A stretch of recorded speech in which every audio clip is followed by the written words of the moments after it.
My name is Frank. This is my son. What's your name? Marcus. Marcus with a what? With a K. I'm Sarah, and this is Shy Lucy right now.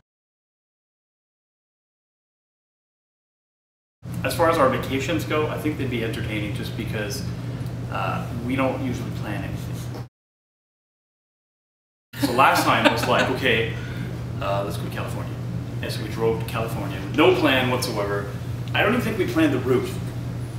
We kind of wanted to go straight across, but then we kind of thought, okay, straight across was kind of boring, so we went down into Denver and up and then across and then back down again. Most people are like, oh, I would never take my kids on a trip like that. We drove It was fun. Hamilton to Denver. We stopped for 3 hours. Drove the whole way. Wow. Yeah, we did like 20+ hour driving. The road trip is like, okay, there's no schedule.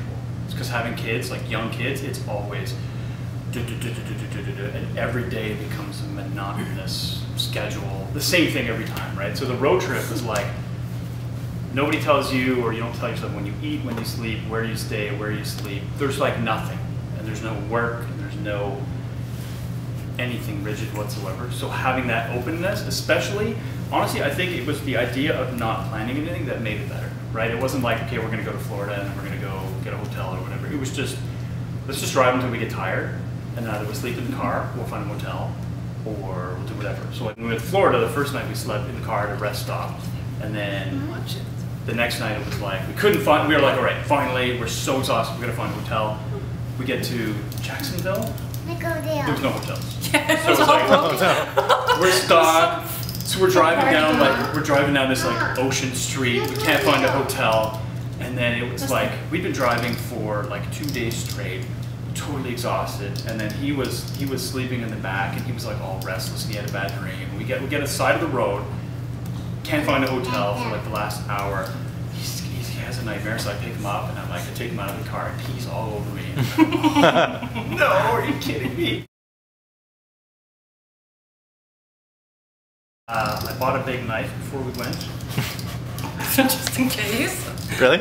Yeah, sleeping on the side of the road. I was like, I had these ideas that we're going to be in the middle of the Nevada desert, having to sleep on the side of the highway, and these crazy, hostile people were going to invade our car or something, right? So whales have eyes. He wanted to see gators last time too, so we drove around until we hopefully saw one on the side of the road. Did you find one? No. Not a single gator. We actually drove around for a while looking for them. Oh no. There was nothing. And then remember we had to stop on the side of the road because I had to pee, and I'm like, I'm going into like, it's like the Everglades. So I'm like, I'm just going to be a fucking gator. I swear to God, there's going to be a gator coming out right now. Here's I'm going to pee. If you had to go pee in the Everglades, I would break out the camera. I'm sorry. I totally would.